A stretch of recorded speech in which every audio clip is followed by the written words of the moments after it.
All right, so we should be recording now. I'll go ahead and turn it over to Ethan to get us started. Alrighty, everybody. Good afternoon. My name is Ethan Barkoukas, Executive Director of the Friends of Rookery Bay, and welcome to today's webinar, Restoring the Rookery Bay Estuary, a project connecting people and science for long-term community benefit. The 110,000-acre Rookery Bay National Estuarine Research Reserve is part of a network of 29 reserves all over the country, collaborating on education, conservation, research, and professional training. And these sectors work in tandem to inform, manage, and protect our coastal communities. Locally, the nonprofit Friends of Rookery Bay connects people to Southwest Florida's coastal environment in support of the reserve. And our efforts focus fourfold on volunteer recruitment, outreach, advocacy, and fundraising. There are over 300 dedicated volunteers that play a critical role in our daily operations, both from the reserve side and the Friends side.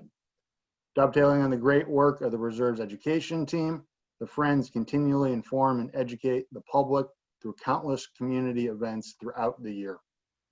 Although we don't know the long-term ramifications of our pandemic, looming federal and state deficits unfortunately are likely, and your voice is going to be the difference advocating about the value of the reserve system to our environment and our communities. And based on our past success, never underestimate the power of your voice. Finally, fundraising, that really helps bridge the gap where federal and state dollars fall short, and they support everything from reserve staff positions to interns, resources, equipment, and even vessels. If you're not currently a friend of Rookery Bay, I encourage you to consider volunteering, becoming a member, or contributing to our monthly giving program, because your support is going to help the reserve annually inspire over 3,000 students and teachers, educate 50,000 members of the public through countless classes and programs, protect hundreds of sea turtle nests, work to eradicate invasive species, and help lead the way for innovative conservation and land management practices. If you want to learn more, visit rookerybay.org/make-a-difference. And with that, I'm going to turn it over to Rookery Bay's Coastal Training Program Coordinator, Jessica McIntosh. Thank you. Great, thank you so much, Ethan. And Ethan talked a little bit about the work we do today for the webinar. I'm going to introduce you guys to the Zoom controls so you know how to participate and kind of what we're going to be doing for our next hour or so together. So some housekeeping. We are in the webinar platform. At the bottom of your screen, you should see a control panel like this black bar here. That gives you a couple options to interact with us throughout the webinar. If you haven't already said hello in the chat, you can, on your little drop-down menu where it says to on the chat, select all panelists and attendees. That's going to allow everybody else to see you when you say hello and where you're from. Looks like we have about 60 people right now for the webinar. So thankfully you guys found it here, your way here. Sorry for any issues with the link, but you're all here now, so we're going to learn a lot of great stuff. We're going to have some time at the end for you to ask questions through the Q&A feature. So if you click on that Q&A box, you'll be able to type questions in, and the other participants in the webinar will be able to see your questions, and you can go in and click on the little thumbs up, or you can upvote which questions you want to hear answered. At the end, we'll have about 10 minutes for Q&A time. So be sure you go in and submit questions that you want answered in that Q&A box, and also go in periodically, check and upvote, give a thumbs up to the ones that you want to hear us address at the end of the webinar and the Q&A discussion with the panelists today.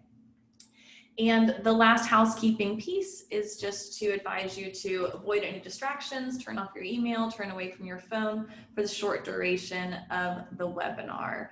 And we will be hanging around a little bit at the end today to get to some additional questions, but we'll try to wrap up as close to 2 as we can, with the realization we got started a little bit late because of the technical difficulties. So we're glad to see so many folks here today from all around for the webinar. And with that, I'm going to turn it over to Sarah to introduce our first speaker. Great, so welcome to our Science Solutions lecture series. I have the pleasure of introducing our first speaker, Tabitha Stadler. She is the Executive Director for Director of Environment Protection in the Caribbean's international operations, including creating the vision, strategic plan, and overseeing all aspects of mission implementation.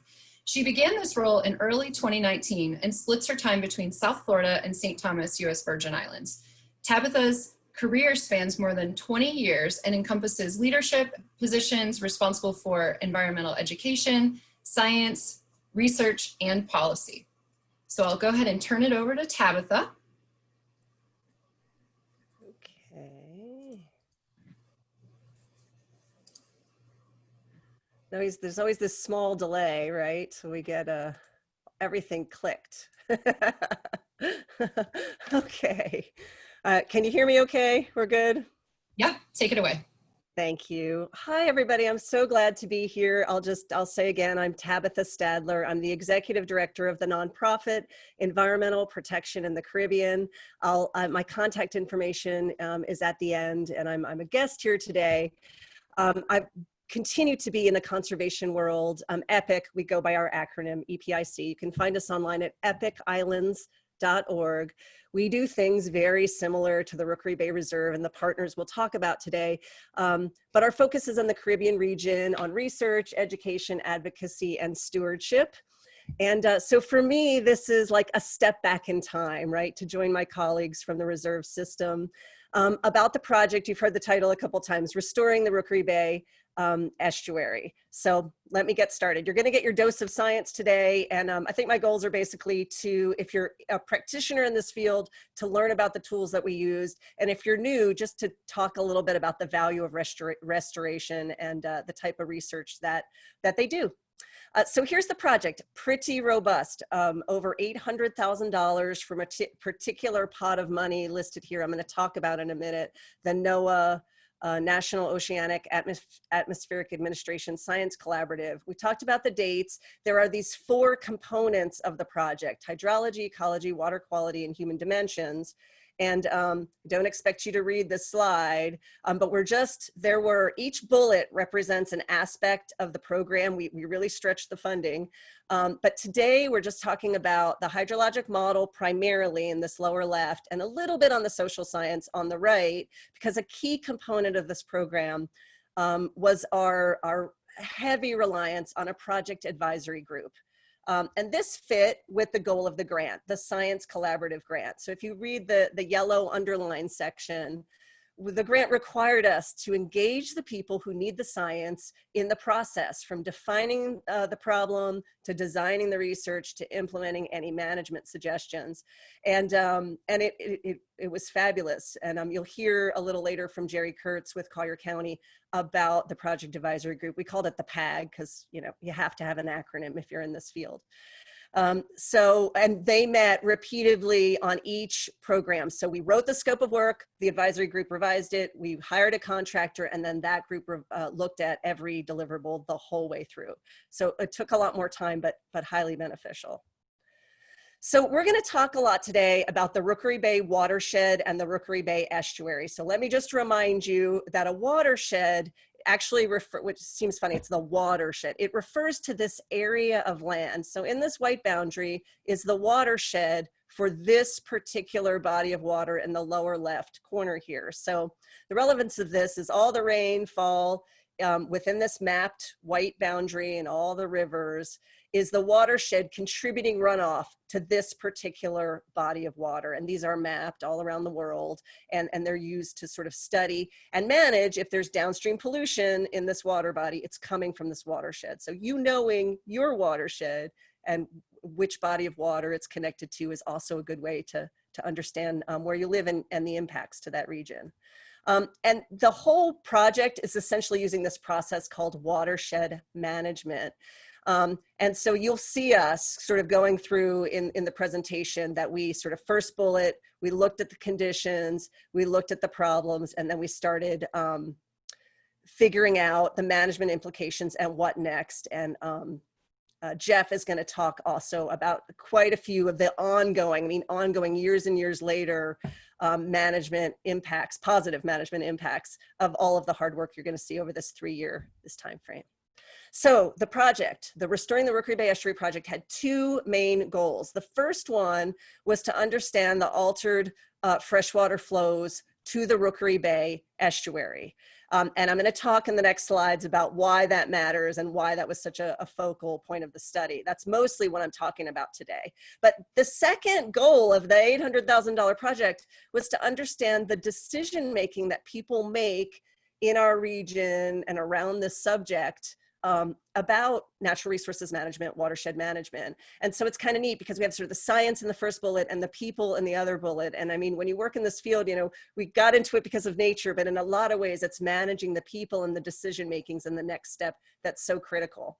And I only have a little bit on the end of that, but it's pretty interesting. So again, we're going to talk about the Rookery Bay Estuary. So just reminding you that an estuary is sort of a coastal fringe area, an ecosystem where freshwater from the land, it could be a river or it could be sort of sheet flow from wetland areas, meets the saltier water of the open ocean in this kind of usually semi-enclosed protected area that has a lot of amazing benefits, including something like 80% of marine life spends their time in the estuary. It's filtering pollutants from the watershed before it reaches the open ocean. And it's a huge, it's a barrier to storms and flooding, and it's a huge economic driver. These numbers are completely out of date, I mean, especially with coronavirus, but the point is billions of dollars of benefit come from estuaries. And you have to remember it's like sort of a complicated thing because there's recreational and commercial fishing, but then there's the tourists who come down and they rent the kayak and they stay in the hotel and eat at the restaurant, and people who own waterfront homes and businesses and so forth and so forth. So negative impacts to the estuary tend to have negative impacts economically as well as the ecological piece. And I'll talk a little bit about both of those through the talk.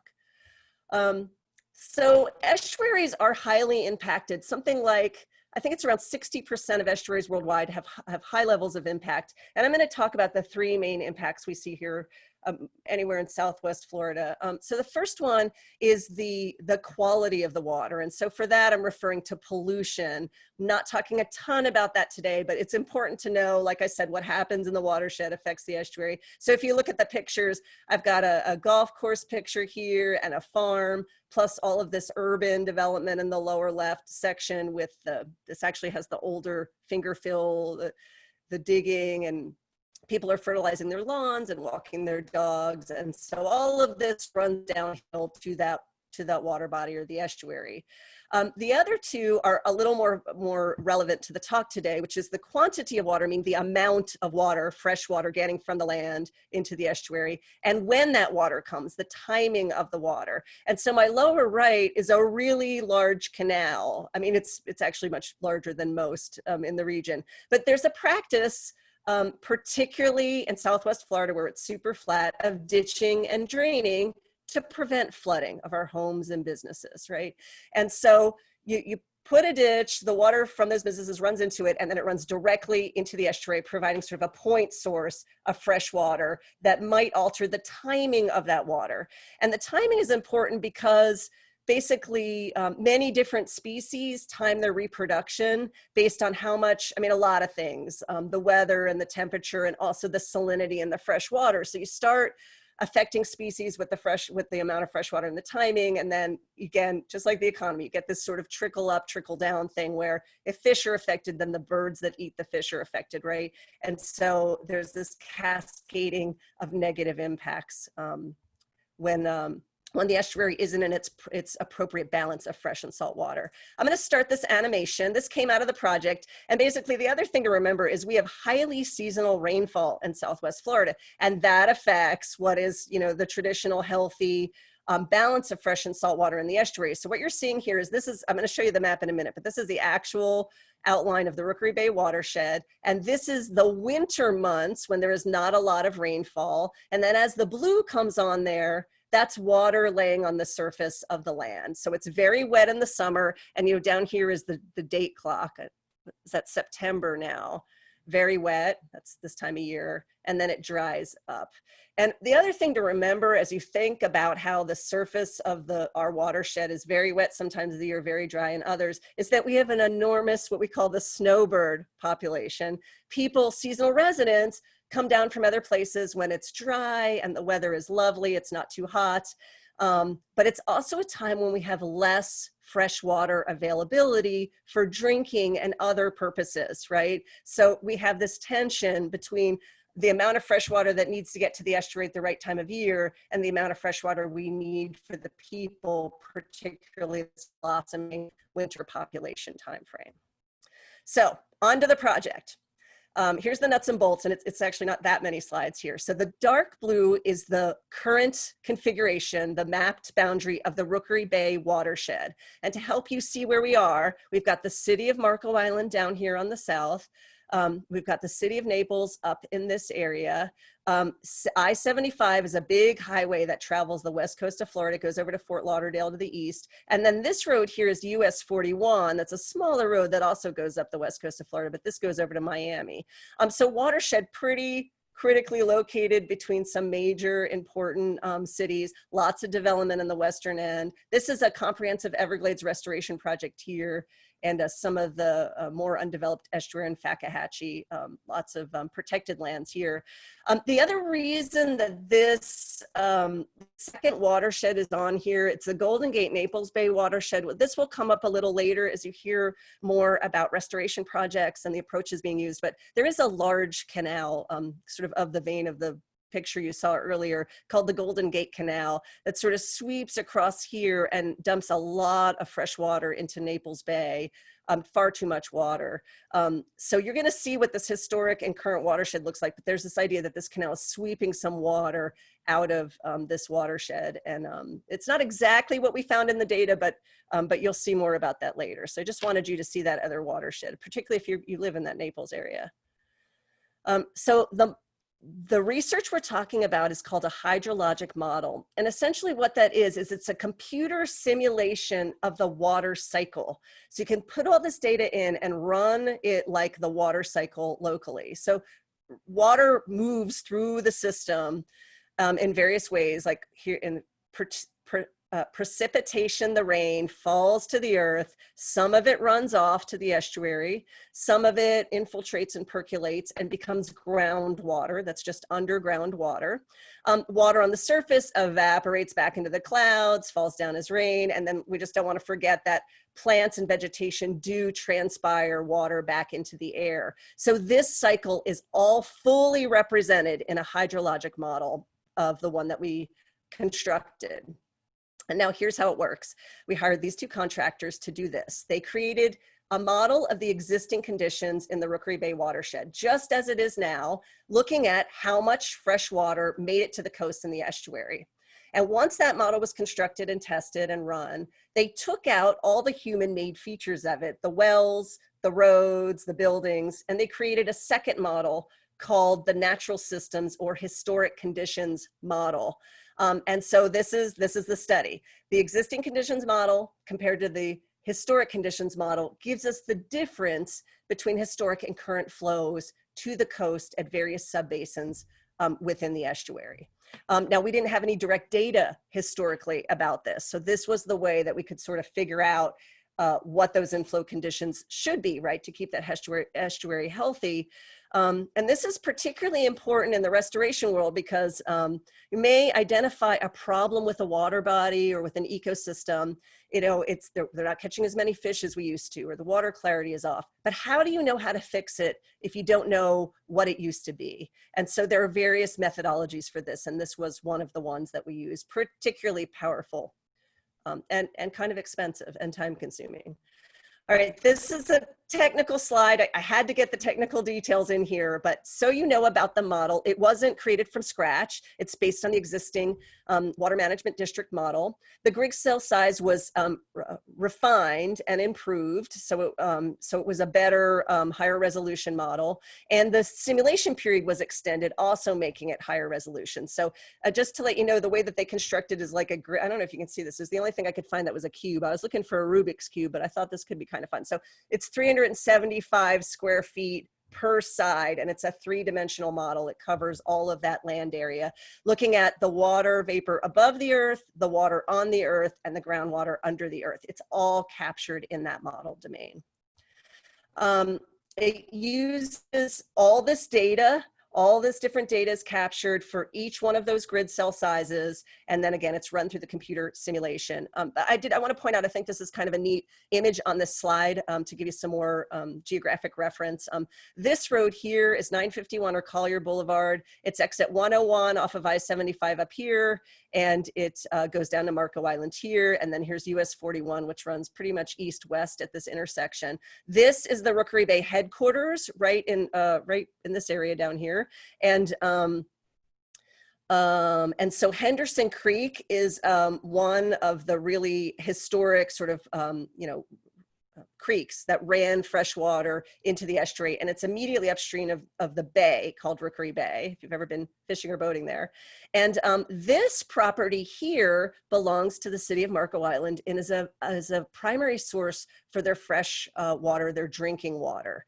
I mean, it comes right off of this sort of Henderson Creek Canal. So again, really important to understand and balance all these various demands on the freshwater resources in the community.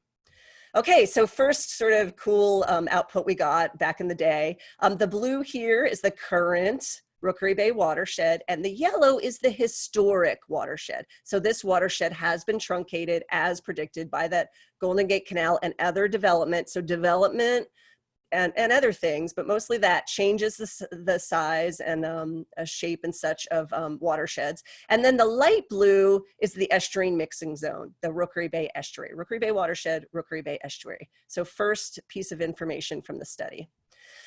Also relevant to know that we have a very actively managed stormwater system here. I talked about the ditch and drain, and these blue lines are sort of this is where the ditches are that a community drains into, and it goes down, down, down to the coast. And so this helped us see that these points that I'm circling here, it's a little better on the next slide, are these areas where we're getting the most sort of point source freshwater flow to the estuary. And this, by the way, is that intersection that I talked about in the previous slide right there.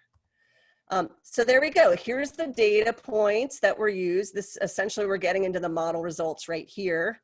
And then the color coding are sort of this, what we call like the sub basins. And all of this, we're looking at what is that freshwater inflow, right? How much of it in the historic conditions model versus the current conditions model. And we did get some data points out here more closer. This is Picayune Strand State Forest. I will talk briefly about that. Before I show you the results, I just wanted to show you like an aerial real world view of some of these massive stormwater systems. This is the Lely Main Canal. It's quite an old picture, right? There's lots of development around there now. It's, I'm not sure if I can, it's one of these over here, right? Is it this big one?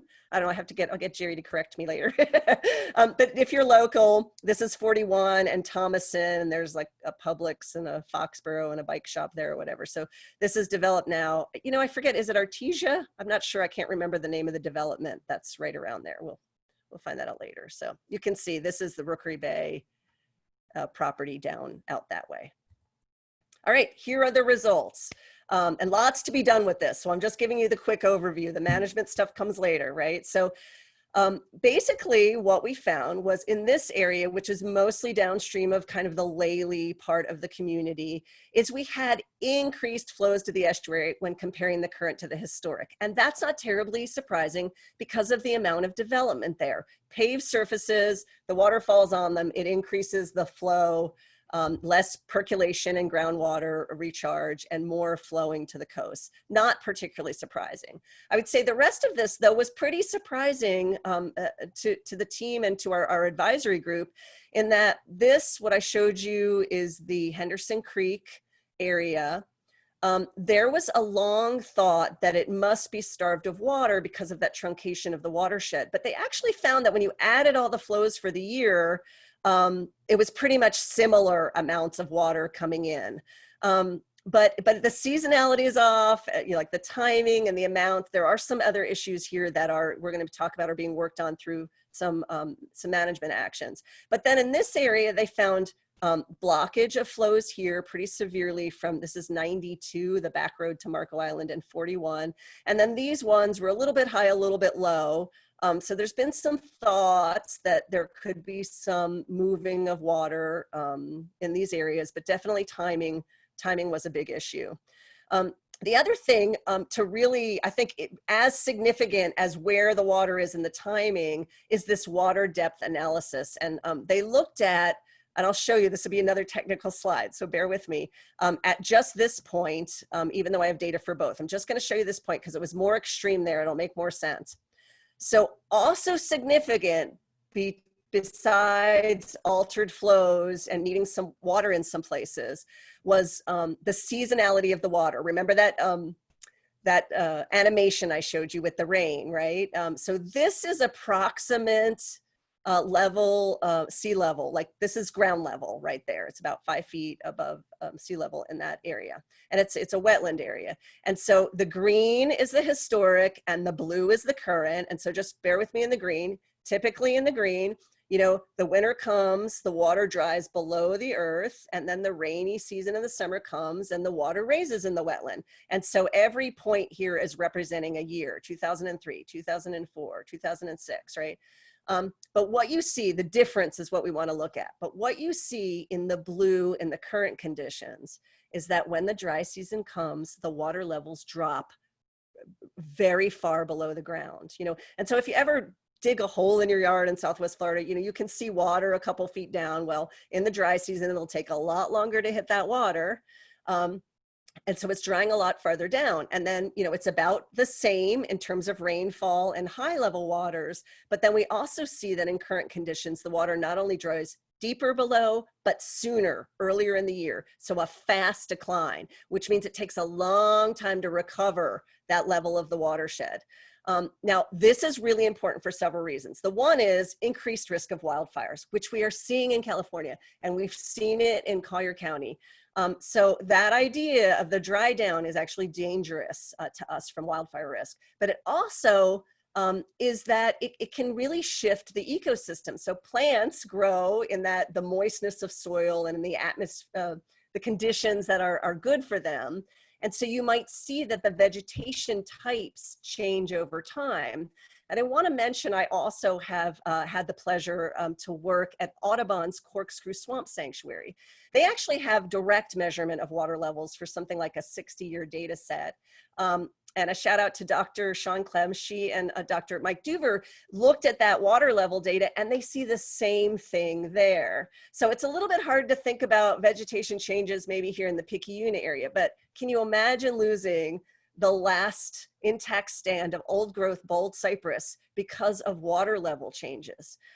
Now, why is this happening? Well, it's going to take a little bit. I mean, basically, we know that canals do drain and pull water from great distances. We do know that there's a lot of pumping and use of groundwater for various reasons. So we haven't just, we can't point to a single culprit, but it is something that we need to look at. And I have to say, I'm sort of leaving you on this really technical slide here. I'll put a map up. My last thing is, think about habitat loss as bulldozers, but in a sense, water level loss is changing habitat, and we're going to lose habitat for similar reasons like the study that was done for this. So important to think about.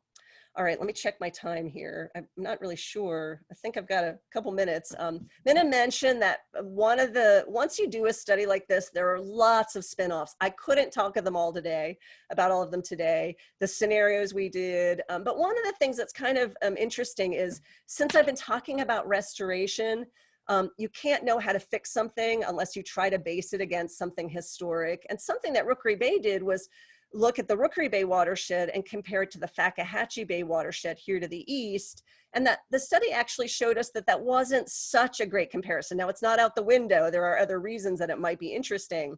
But when you look at the aquifer water table depths, they're much deeper in this watershed than this watershed, which changes the vegetation and changes the runoff levels. So I just wanted to make the point that there were so many little discoveries throughout the program. So let me shift to the people part of it, right? So we talked about the model and the data. This is a little bit of a great thanks to all of the people of the project advisory group. We met many, many times. They reviewed everything. And we'll hear from Jerry Kurtz about that. Well, we also conducted some social science research to look at that second question. I have 2 slides about it. I'm barely touching on it. But since it was such a major part of the project, I think it's important to share that the goals of that were to look at people's attitudes, beliefs, behaviors around water, water conservation, water decision-making. Is it different personally and professionally? And how do they get their information? And I think that is as relevant today as it was back in that time. And one slide on a literature review that they did, and you can, this is, some of this has been published, you can get copies of this. We found that there's not a lot of literature published about watershed decision-making. So one of the things is, if you're doing work like this, please share it, please publish it. And that could be if you're an educator with surveys and interviews and things like that. Sometimes people don't realize that it's really relevant. There's not much published on water savings campaigns. There's not a lot of analysis. And then these last ones, locally relevant is key.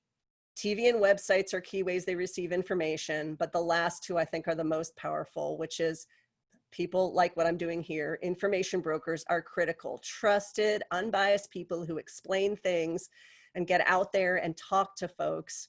And also that water councils or project advisor groups are super effective, and indeed the most is published about this final bullet. So how could we have known that we were really doing the right thing all along, and we got the data afterwards towards the end to realize it was effective. And then besides the literature review, they did do local interviews with, it wasn't a big sample size. I think it was a few less than 20, around 20 people, but they coded the responses, categorized them. And here are the 4 highlights of that. People knew that fresh water was super important, that they needed it for business and home. So it wasn't about the value, right? It was like they knew that. Everybody interviewed without prompting talked about a natural feature, right? A boat ride in Rookery Bay, a walk at Corkscrew Swamp Sanctuary. Everyone did. They understood the value of that as well. So we talk about balancing the needs of people and natural systems. People get that. But the last 2 are sort of more illustrative.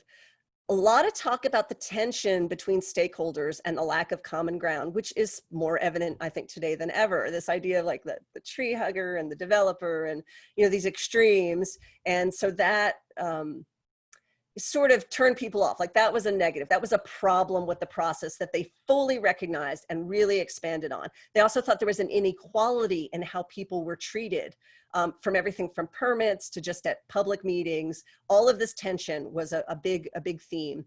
And then the other one is, when asked, well, so what should they do, or what good examples? They said things like more inclusive decision-making, more places that they can talk things out, more sort of interagency, interorganization, diverse stakeholder groups talking it out. So just the general people that we talked to really said that. And I also will just add that it was really powerful to hear that people who are managing some kind of water resource in their professional world, whether it was a golf course superintendent or a restaurateur, they took that home with them. So I just think, if you're interested in this, whether talking to somebody in a professional or a personal realm, there's big crossover in how people make decisions. Wow, I talked fast, I covered a lot. I want to make sure we have time for other speakers, but highlighted there is my personal and direct email. We're going to answer some questions at the end, but I want to thank you again for having me. It's been really great to revisit this project, and I do hope you have a lot of good questions. So thanks again. Thanks. Thank you so much, Tabitha, for being our first speaker. So now we're going to transition to Jerry Kurtz. He is the Principal Project Manager for the Collier County Stormwater Management section of the Growth Management Department for the Collier County. And I am going to spotlight this video. All right, and we're just going to go ahead and unmute you, Jerry. Or you can unmute yourself. Okay, can you hear me? Yep, we can. Take it away. Okay, good. Well, thank you very much. Certainly an honor and pleasure to speak to everybody today. I was lucky enough to be one of the about 30 people on the project advisory committee, and what a wonderful experience.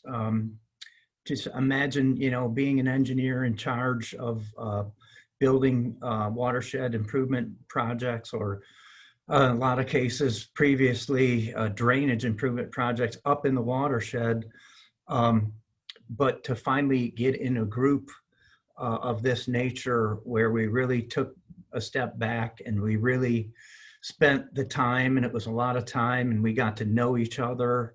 And the difference, the transition made between the team members, between the early meetings and say over a year later and some of the later meetings, just we became friends.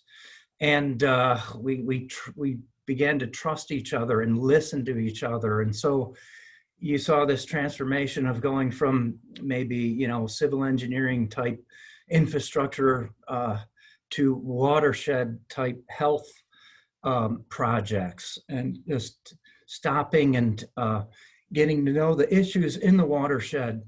And we kind of transformed our program here at the county, which principally was infrastructure, stormwater infrastructure, to now a watershed health-based program. You still have to build the infrastructure, you still have to look at nuisance flooding and all of that, but you have to look at the downstream receiving waters, and especially this magnificent downstream area. I mean, Rookery Bay, they manage the preserve is like 40% of the coast in Collier County. So how important was it? So just being a member of the team, it was a huge step for me, and really it caused the transformation of the whole program here at Collier County. And we do, and I can say now that we do, all our projects that we do are, you know, with the watershed in mind, and the people. Oh, Tabitha, and the social, I wanted to talk about a minute for the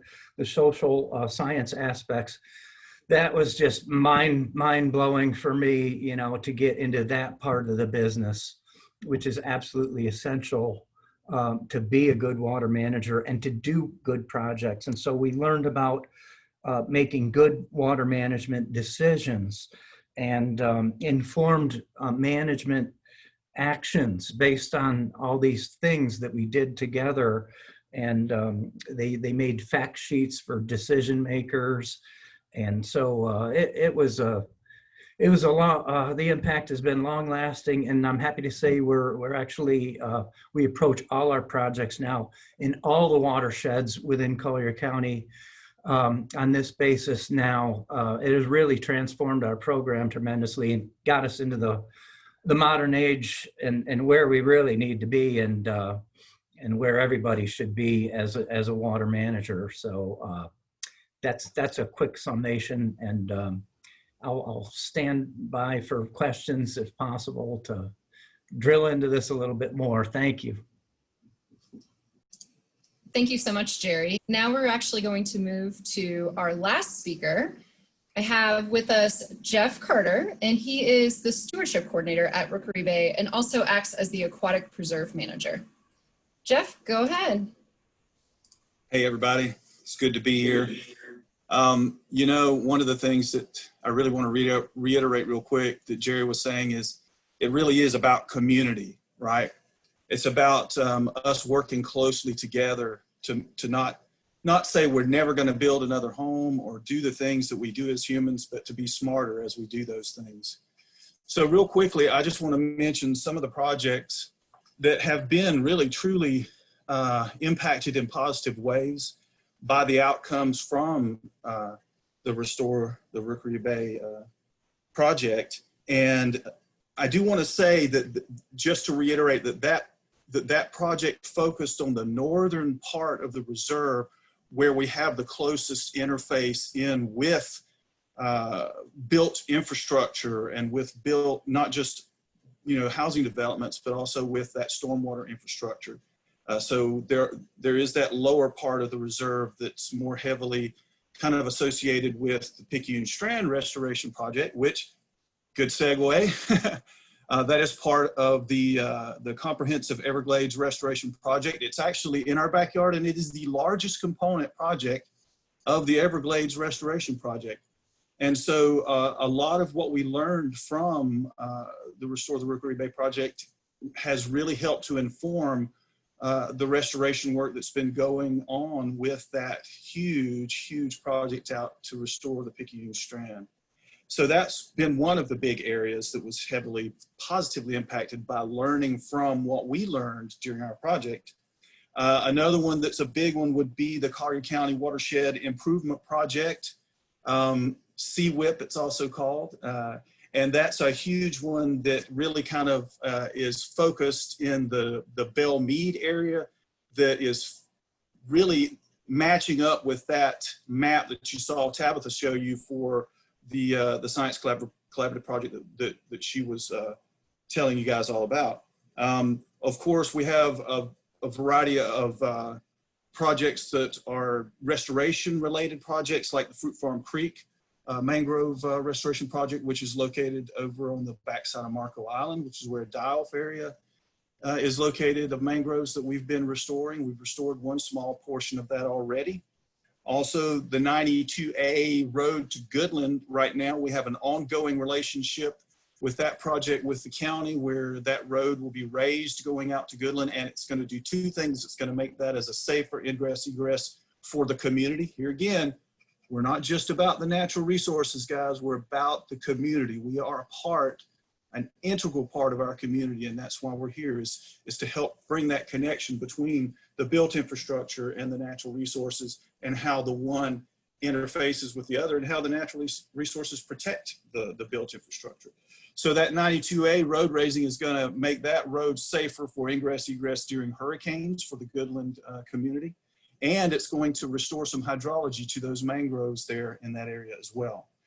Also, we have the Henderson Creek. This is a project that we're working on now. We're just in the beginning phases of getting the planning and permitting done for that, to restore some hydrology in an area not too far from where our offices are located, just westward of the offices, into some Mesic Pine Flatwoods, that we're going to restore hydrology and improve some access for our natural resource management team back there.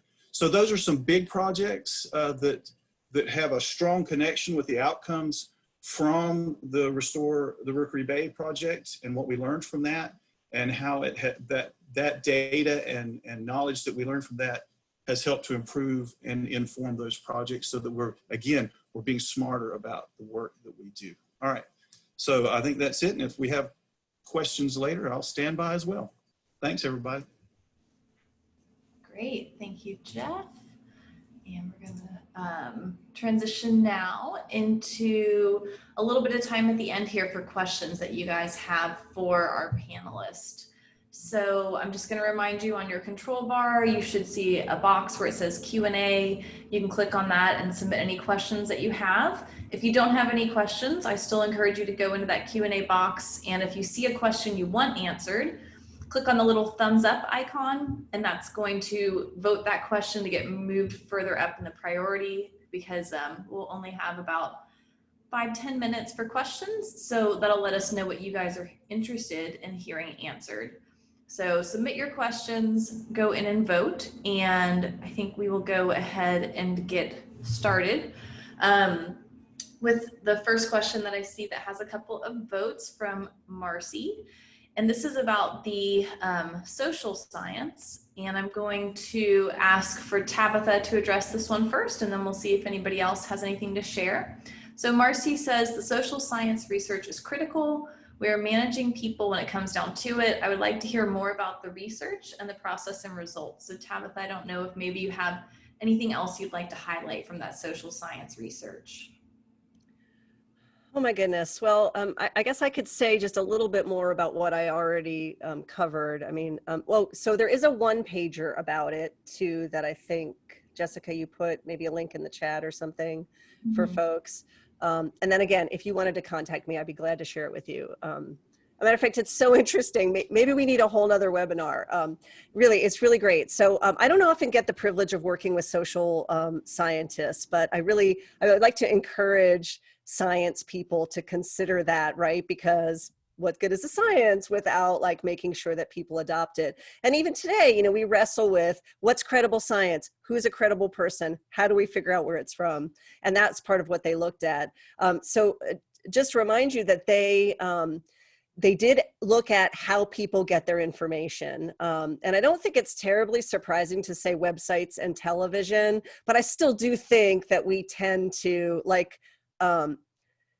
produce a lot of written information, brochures, all these other techniques that just really, I mean, some of the more innovative things I've heard of folks doing is things like, that the local weather channel is one of the most popular TV viewing options, and the local news. So people still do that, right? So thinking, really looking up, if you're going to spend money and time to get information out about something, whether it's a water conservation campaign or input on something, really looking at the channel. So I thought that was fascinating, and actually it was more surprising. The other one I'll just say the second one, which was, I was really intrigued by the personal professional crossover.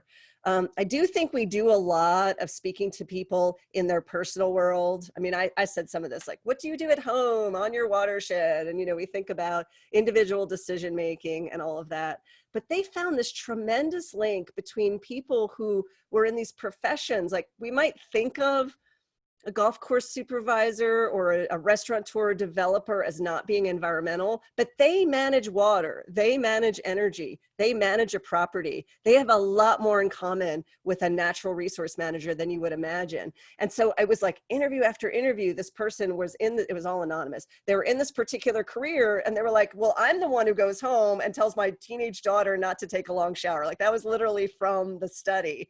And it was because they had to manage that in their workplace, and they understood the costs and the impacts. So I also think, as a profession, we do a lot of talking to people on that community level, but I want to call out the reserve system, and Jessica here is the coastal training program coordinator, because they aim a lot of resources at professionals. And I do think people understanding implications in the workplace, it bleeds over to their personal life and then to their friends and their family. And so there was a whole chapter on that I think you might find intriguing. So I'll leave it there. Thanks, Tabitha. And I did put in the chat box a link to that kind of one-page summary document about that social science or human dimensions. If you guys want to check that out, very interesting stuff. So thanks. All right, I think then, so we can hear from some other folks, I'll move on to the next question. This is from MK Holland, and it's for Jerry. So Jerry, you mentioned a handout or information provided to decision makers, and he'd like to know what kind of information was provided, and maybe you can speak to what was received or not so well received. So I think he's getting at kind of what information do we need to give to decision makers in this kind of condensed form. And I'm going to unmute you, Jerry, so you can address that. Try to. How about that? Okay. Yeah, it was actually, we got 4 sheets. The first one was called Understanding Local Attitudes About Water. The second one was Identifying Freshwater Flows, more on the technical side. The third one is Identifying Changes in Aquatic Habitats, which, again, if you're trying to manage water up in the landscape, you have to understand what's going on down at the sensitive downstream receiving water. So I found, some facts about the aquatic habitats downstream extremely helpful. And even the last one was understanding the fishery. So to take it to that level where you're learning about the fisheries and the management going on there, the aquatic habitats, all the different things that are in the estuary, and then back to the flows in the upstream watershed. And then my favorite was understanding the attitudes. That's the social science part. The whole thing, what's going on now, the trust issues and fake news and this and that. So in my opinion, probably one of the most important things to facilitate the collaborative effort was to do the social science part of it. It just like opened up many, many pathways and made it so much more satisfying to be part of the group. Thanks, Jerry. Yeah, and Tabitha, if you have something to add, I just real quick want to mention, I put the link in the chat box so you can see those handouts that were given. And Tabitha, would you have to add? I was just going to say, in the way that we did the advisory group, was we actually went out, like that Laley Canal picture, we went out and stood there and looked at a crested weir. I didn't know what I hope am I getting that right, Jerry? I think it was called a crested weir. And we stood on it and we looked at the estuary, and then we looked back where the housing development was. I know we always feel like we don't have the time or money to do that in our jobs and go out and talk to people and do that. But it made for a group think. Like, it really made that I could tell people were evolving their thinking. Did you know this? Did you know that? You know, and one other sort of outcome from the interviews I just remembered was like kind of that here it's a bit of a small town, and you get somebody with a good idea and you hear at this meeting and somebody at that meeting repeats the good idea. And in a lot of ways, decision making is sort of made in that group think where all the smart people are kind of on the same wavelength because they've experienced something, they've read it, they've heard it from trusted people. And then that's when that water management project gets in that's like solves a big problem. So it sounds sort of magical, but it really does. It was pretty amazing. But I felt like we as a group moved towards good ideas together. And I see some nods. It was like a big, huge Vulcan mind meld. To give you an example, where we all learned what each other does. You're absolutely right, Tabitha, which has been crucial since then in so many instances for all the work that we all do, you know? Yeah. Yeah, and I still, those friendships and the colleagues last to today, even though I've sort of moved on to a different realm. There was a nice message from Lisa Keeler on the chat there, because she was part of that advisory group as well, and she's with the Water Management District. So hi, Lisa. Lots of lasting relationships. And I'll say too, my perspective, I came in after this project was pretty much all done, and those handouts that Jerry was referencing for decision makers, I mean, we still use those to talk to people about the project. And that was something that was, they brought in a graphic designer to really make those like nice professional looking resources. So that is a great thing to have for these projects, to kind of simply give information to the people you want to have it, I think is nice. I think we have time maybe just for one more question. And Jerry, I know that you had to leave right at 2, so if you have to drop off, we appreciate your time. I do, but thank you for having me. I really appreciate it. Great, thanks. Bye, Jerry. And actually, I think this last question, I was gonna have Jeff maybe address the question about picking restoration Rookery Bay, but let's go ahead and we're gonna just have a real quick wrap up, and we're gonna hang around for a couple of minutes to address any questions we didn't have time for. We're a little bit short because of those tech issues at the beginning, but anybody that has an appointment right at 2, I wanna make sure we have time. So hang around if you wanna hear some more of the Q&A answered. But just to kind of wrap up, for those of you guys that attended today, you should have in your email a kind of thank you message from Ethan telling how you can get involved at Rookery Bay, and also with a link to take an evaluation for the webinar. Please do click on that evaluation link and fill that out. It gives us feedback to help make these events better in the future. And I'll also encourage you to register for the next webinar in the series.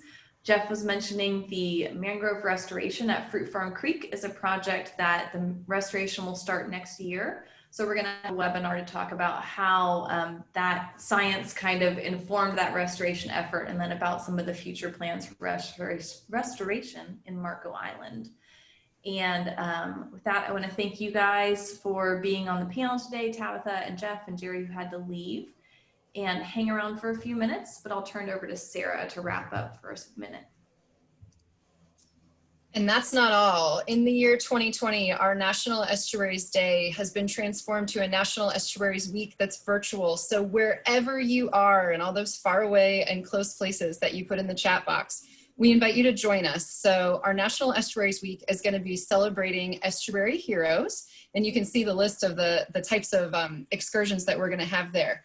I'm going to put a link in the chat box so that you can learn more about our event that takes place on September 19th through 26th. So we will be there every day doing all kinds of cool stuff. So hopefully you'll be able to join us and share with some friends. Most of the events are free. There are a few pay events that are a little more intense. So there's something for everyone, all ages. So we'll hope to see you soon. Great, thanks, Sarah. So for those of you guys that can hang around for a couple more minutes, Tabitha and Jeff have been generous with their time and agreed to stick around. Let me just, Sarah, do you have the controls up to stop the recording? I think we can end it there for the recording.